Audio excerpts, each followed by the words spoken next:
ചെങ്ങന്നൂർ ഭദ്രാസനത്തിലും ആ ഒരു പദ്ധതി ഇന്നിവിടെ ഉദ്ഘാടനം ചെയ്ത് പ്രവർത്തനം ആരംഭിക്കുന്നത് ഓർപ്പിക്കട്ടെ.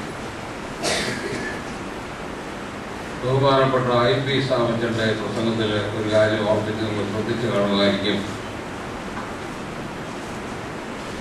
സമൂഹത്തിൽ പ്രത്യേകിച്ച് സ്ത്രീജനങ്ങൾ ഉണ്ടായിട്ടുള്ളതായിട്ടുള്ള പണ്ടുണ്ടായിരുന്നതിൽ നിന്ന് വന്നിട്ടുള്ള വ്യത്യാസങ്ങൾ എന്താണെന്ന് ഓർമ്മിച്ചു.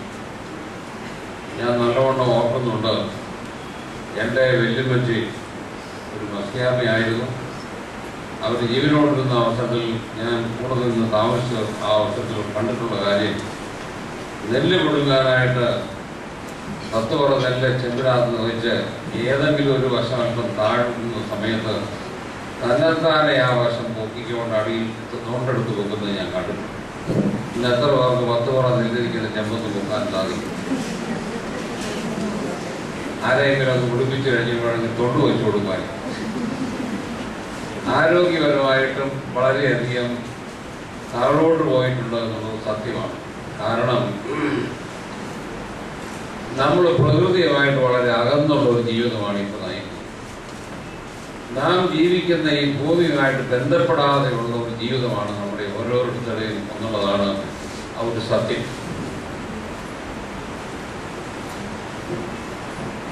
സ്ത്രീ ശാക്തീകരണം എന്ന് പറയുന്നത് പുസ്തകത്തിൽ മാത്രം അവശേഷിച്ചിരുന്ന ഒന്നാണ്. ഇതിനു മുമ്പും ഇതിൻ്റെ ഒരു ആലോചനായോഗം കൂടിയ അവസരത്തിൽ എൻ്റെ ഒരു അനുഭവം ഞാനവിടെ പങ്കുവയ്ക്കുകയുണ്ടായി. വീണ്ടും ഞാൻ ഓർപ്പിക്കുകയാണ്. കേട്ടവർ ക്ഷമിക്കുക, കേൾക്കാത്തവർക്ക് പുതുമയായിരിക്കുക. 1978 ഞാൻ അബുദാബിപ്പെട്ട വികാരിയായി ചാർജ് എടുക്കുന്ന അവസരത്തിൽ അവിടെ ആകെ കൂടി ഉണ്ടായിരുന്ന ഒരു ആക്ടിവിറ്റി എന്ന് പറയുന്നത് എല്ലാ വെള്ളിയാഴ്ചയും ഒരു കുർബാന. എനിക്ക് പിൻഗാമിയായി വന്ന അച്ഛനൊക്കെ ഇരിപ്പുണ്ട്. അദ്ദേഹം ദുബായിൽ ഷാർജയിലും ഒക്കെ ഇരുന്നിട്ടുള്ള ഒരാളാണ്. അവിടുത്തെ രീതിയിൽ അറിയാം. ഒരു വെള്ളിയാഴ്ചത്തെ കുർബാന കഴിഞ്ഞിരുന്നാൽ വെറുതെ ഇരിക്കും. ഇന്ന് അബുദാബി പള്ളിയിൽ കാണുന്ന നൂതനങ്ങളായിട്ടുള്ള സകല പ്രോഗ്രാംസും ആരംഭിച്ചത് ഞാൻ തന്നെ. അതിന് യാതൊരു തർക്കമില്ല. ആർക്കും അതിൻ്റെ തർക്കിക്കാൻ ഒക്കുക.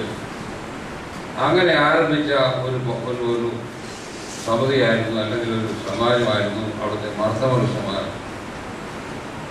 അതിൻ്റെ പ്രവർത്തനം ആരംഭിച്ച് മുമ്പോട്ട് പോകുന്ന അവസരത്തിൽ ഈ സ്ത്രീകൾക്ക് അല്പം ധനസഹായം കൊടുക്കണം എന്ന് ഞാൻ തന്നെ അവരാവശ്യപ്പെടാതെ കമ്മിറ്റി പറഞ്ഞപ്പോൾ അവർ പറഞ്ഞു, സ്ത്രീകൾ അങ്ങനെ പണമൊന്നും കൈകാര്യം ചെയ്യണം എന്നുള്ളതായിരുന്നു കമ്മിറ്റിയുടെ ഒരു പ്രതികരണം. ഞാൻ പിന്നീട് അവരോട് ചോദിക്കാൻ പോയി. ഞാൻ വിചാരിച്ചു, എങ്ങനെ ഈ സ്ത്രീകളെ കൊണ്ട് ഇവർക്കൊരു ശക്തി പുറത്തു കൊടുക്കാൻ സാധിക്കും എന്ന് ഞാൻ ചിന്തിച്ചു. ഞാൻ സാധാരണയായിട്ട് ഏതെങ്കിലും ഒരു നല്ല കാര്യം ചെയ്താൽ അതിന് 2 പർപ്പസുണ്ട്. അതേസമയം തന്നെ എൻ്റെ മനസ്സിൽ വന്ന മറ്റൊരു കാര്യം, ഞാൻ മനസ്സിലാക്കിയ ഒരു കാര്യമാണ്, കുർബാന കഴിഞ്ഞ് കൈമുത്ത് കഴിഞ്ഞാൽ ഉടനെ ഓരോരുത്തരും അവരുടെ കാർ കൊടുത്തുള്ള നേരെ പോയി ഒരു പരസ്പര ബന്ധമെന്ന് പറയുന്ന അവിടെ ഇല്ലായിരുന്നു. ഇത് രണ്ടും കൂടെ മനസ്സിൽ കണ്ടുകൊണ്ട് സ്ത്രീജനങ്ങളോട് ഞാൻ പറഞ്ഞു, നിങ്ങൾ പലരും സ്വന്തമായിട്ട് ജോലിയുള്ളവരാണ്. നിങ്ങളുടെ ടേൺ വരുന്ന സമയത്ത് മാത്രം ഒരു 30 ദിർഹാം ചിലവാക്കിയാൽ മതി. അത് പിന്നെ 2 വർഷം കഴിഞ്ഞായിരിക്കും ആ ഒരു ടേൺ വരുന്നത്. നിങ്ങൾ കുറച്ച് കാപ്പിപ്പൊടിയും കുറേ പാൽപ്പൊടിയും പഞ്ചാരയും വാങ്ങിച്ചിട്ട് കുറേ കാപ്പി ഉണ്ടാക്കി ഒരു കൗണ്ട് തുടങ്ങി അവിടെ നേരത്തെ വന്നത്. കൈവിത്ത് കഴിഞ്ഞ് വരുന്ന സമയത്ത് 1 ദിർഹാം വാങ്ങിച്ചുകൊണ്ട് എല്ലാവർക്കും ഓരോ കോപ്പ് കാപ്പി. അപ്പോൾ ഈ 30 ദിർഹാം എന്ന് പറയുന്നത് അവരുടെ സംഭാവന. അവിടെ അന്ന് കൗണ്ടറിൽ പിരിഞ്ഞു കിട്ടുന്ന തുക മുഴുവൻ മർദ്ദമനുഷ്യമായതിൻ്റെ വരുമാനം. അപ്പോൾ ഈ പുരുഷന്മാരൊക്കെ ഇറങ്ങിക്കഴിയുമ്പോൾ ഒരു കാപ്പി വാങ്ങിക്കും. കാപ്പി വാങ്ങിച്ചുകൊണ്ട് കാറെ കുടിക്കാൻ പറ്റില്ല. അവരോട് ആ ഗതാവിന് വീട്ടിലും അവിടെ ഇവിടെ തിരിക്കും. 2-3 പേർ കൂടി വർത്താനം പറയും. അങ്ങനെ ഈ ആളുകളെ ഒന്ന് പരസ്പരം ഘടിപ്പിക്കുന്നതിനായിട്ടും മർദ്ദമനുഷ്യമായ ഞങ്ങൾ കുറേ പണം ഉണ്ടാക്കുന്നതിനായിട്ടും ഒരു പദ്ധതി ആവിഷ്കരിച്ചു. ഇന്നും അബുദാബി പള്ളിയിൽ അത് ഭംഗിയായിട്ട് നടക്കുന്നുണ്ട് എന്നാണ് ഞാൻ വിശ്വസിക്കുന്നത്. അതുകൊണ്ട് അവർക്ക് ധാരാളം പണമുണ്ട്. സ്ത്രീകൾ വിചാരിച്ചു കഴിഞ്ഞിരുന്നാൽ ആരെയും ആശ്രയിക്കാതെ നമ്മുടെ അധ്വാനം കൊണ്ട് പണം ഉണ്ടാക്കാനായിട്ട് സാധിക്കും എന്ന് എനിക്ക് നല്ലവണ്ണം അറിയാവുന്ന ഒരു വ്യക്തിയാണ്. അത് നമ്മളൊന്ന് കോർഡിനേറ്റ് ചെയ്ത് കൊടുത്താൽ മാത്രം മതി. ഞാനിവിടെ വന്ന സമയം മുതൽ ആഗ്രഹിക്കുന്ന ഒരു കാര്യമാണ്, സ്ത്രീകളെ ഉപയോഗിച്ച് ഏതെങ്കിലും പ്രോജക്ട്സ് ഒക്കെ നടത്തണം എന്നുള്ള ഒരു ചിന്ത. ഇവിടെ ഈ ആശ്രയ സൊസൈറ്റി ഫോം ചെയ്തപ്പോൾ ഞാൻ എൻ്റെ ചുമതലക്കാർ പറഞ്ഞു, കുറേ സ്ത്രീകളെ വിളിച്ച് തയ്യൽ പഠിപ്പിക്കുക, യൂണിഫോം ഉണ്ടാക്കാൻ പഠിപ്പിക്കുക.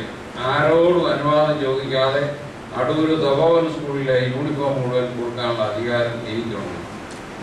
അവിടുത്തെ സ്കൂളിലെ യൂണിഫോം മുഴുവൻ ഉണ്ടാക്കിക്കോളാൻ പറഞ്ഞു കഴിഞ്ഞാൽ ഇവിടുത്തെ വാങ്ങിക്കാവും, ഇവരാ ഉണ്ടാക്കും പറഞ്ഞാൽ വേറെ ആരും ഇവിടെ പറ്റിയില്ല എനിക്കറിയാം. പറഞ്ഞിട്ട് പല വർഷങ്ങളായെങ്കിലും അതിനാരും മുമ്പോട്ട് വന്നില്ല. കാളുകുന്ന് പള്ളിയിൽ കുറേ വർഷങ്ങൾക്ക് മുമ്പ് ഞാൻ കുറേ തയ്യൽ മെഷീൻ വാങ്ങിച്ചു കഴിഞ്ഞാൽ ആളുകളെ തയ്യൽ പഠിപ്പിച്ചാൽ ആരെങ്കിലും തയ്യൽ പഠിക്കുന്നുണ്ടെങ്കിൽ അവരെ ഉപയോഗിക്കുന്ന പരിപാടിയൊക്കെ നടത്താം എന്ന് ആഗ്രഹിച്ചാണ് ചെയ്തത്. അതും നടന്നില്ല.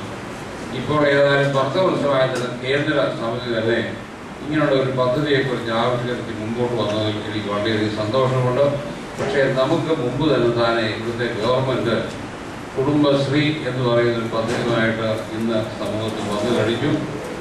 നമ്മുടെ എത്ര ആളുകൾ കുടുംബശ്രീയുമായിട്ട് ബന്ധപ്പെട്ട് ജീവിക്കുന്നുണ്ടെന്ന് എനിക്കറിയുകയും ഏതായാലും സമൂഹത്തിൻ്റെ ഈ നമ്മുടെ സഭയുടെ സമൂഹത്തിൽ നിന്നുകൊണ്ട് പ്രവർത്തിക്കാനായിട്ട് നമ്മുടെ സ്ത്രീകൾക്ക് ഒരു അവസരം ലഭിക്കുന്നുള്ളത് ഏറ്റവും ശ്രേഷ്ഠമാണ് എന്നാണ് എനിക്ക് ഓർപ്പിക്കുവാനായിട്ടുള്ളത്.